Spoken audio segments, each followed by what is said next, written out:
तब रंग दे बसंती आला के आवाज पर टोलों के टोले उतर आए थे और उनके वंदे मातरम से खून में आने वाला 5-5 डिग्री का तूफान अंग्रेजी शासकों की जड़ों में तूफान ला दे रहा था। लोग मर जाते थे, मिट जाते थे, फांसी चढ़ जाते थे, तो वो भी अपनी देशभक्ति साबित कर रहे थे।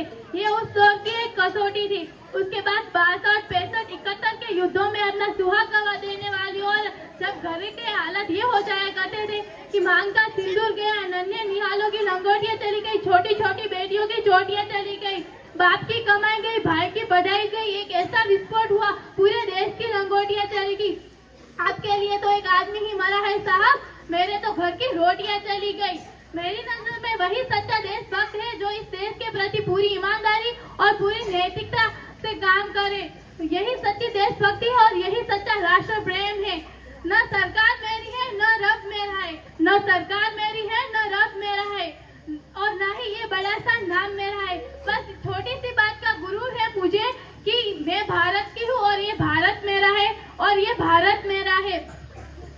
हमारे कहा जाता है कि हमारा देश बहुत बड़ा लोकतंत्र माना जाता है, जहाँ पर हिंदू पैदा होते हैं, मुस्लिम, सिख, ईसाई भी पैदा होते हैं, लेकिन बदकिस्मत की बात यह है कि अब इंसान पैदा नहीं होते। मेरी नजर में न हिंदू की जरूरत है न मुसलमान की जरूरत है, सिर्फ राष्ट्र निर्माण के लिए एक अच्छे इंसान की जरूरत है। हमारे देश का शिक्षण तंत्र दो लोगों से बना हुआ है, पहले वो जो विद्वान है और दूसरे वो जो धनवान है। मैं नहीं मानती कि फेसबुक और व्हाट्सएप की डीपी को 3 रंग से रंगना ही सच्ची देशभक्ति कहा जाता है।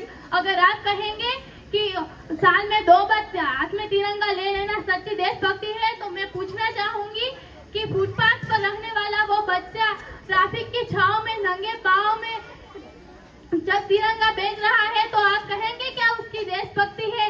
नहीं, वो ना उसकी भूख की शक्ति है जो उसे ऐसा करने पर मजबूर कर रही है, क्योंकि न शिवालय को जानते हैं, न मस्जिद को जानते हैं, न शिवालय को जानते हैं, न मस्जिद को जानते हैं। जो पेट के भूखे होते हैं ना साहब, वो सिर्फ भोजन के निवालों को जानते हैं। अगर तू फरिंदा है तो ये आसमान तेरा है, अगर तू दरिंदा है तो ये शमशान तेरा है। भाईचारे से रहना है तो रह इस जमीन पर, वरना ये कब्र भी तेरी और ये कब्रिस्तान भी तेरा है। हम ना एक ऐसे समाज में जीते हैं जहाँ के लोग पत्थर की मूर्तियों को लगाते हैं 56 भोग और भूखे नंगे तड़पते सो जाते हैं लोग। मजदूर को मजदूर कहकर मजबूर नहीं, गरीब को काम दीजिए, दान नहीं। अगर दान देने के इतने ही इच्छुक है तो जीते जी रक्तदान दीजिए और मरने के बाद अंगदान देकर किसी मरते हुए को जीवन दान दीजिए। मैं सैल्यूट करना चाहूंगी कि इस देश के जवानों को, इस देश के पुलिस प्रशासन को, इस देश के किसानों को और इस देश के हर वो नागरिक को जो इस देश के प्रति पूरी नैतिकता, पूरी ईमानदारी और पूरी लगन से काम करता है, जिनके बिना इस राष्ट्र की कल्पना करना भी असंभव सा लगता है। अब हम सबको एक होना होगा, क्योंकि हमारे देश की जिम्मेदारी नहीं है हमें आगे ले जाने की, हमारी जिम्मेदारी है हमारे देश को आगे ले जाने की। बड़ी बड़ी बातों करने से कुछ नहीं होगा, छोटी छोटी बातों को नजरअंदाज करने से ही कुछ हासिल होगा, क्योंकि हमें असल में ठोकर पहाड़ों से नहीं लगा करती, पत्थरों से लगा करती है।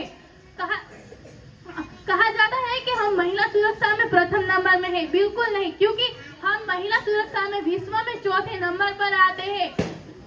और महिला की पूजा नहीं, महिला का सम्मान किया जाए तो भी बहुत ही अच्छा है, बहुत ही अच्छा है। अगर किस बहन ने कोई लड़के से हंसकर क्या बात कर ली और भाई ने तो पहाड़ सिर पर खड़ा कर दिया, और वही भाई अपनी गर्लफ्रेंड के किस्से घर में हंस कर सुनाते हैं। तो अंत में मैं इतना ही कहना चाहूंगी कि मेरा हिंदुस्तान महान था, महान है और महान रहेगा। मेरा हिंदुस्तान महान था, महान है और महान रहेगा। होगा हौसला सबके दिलों में बुलंद, एक दिन पाकिस्तान भी जय हिंद कहेगा।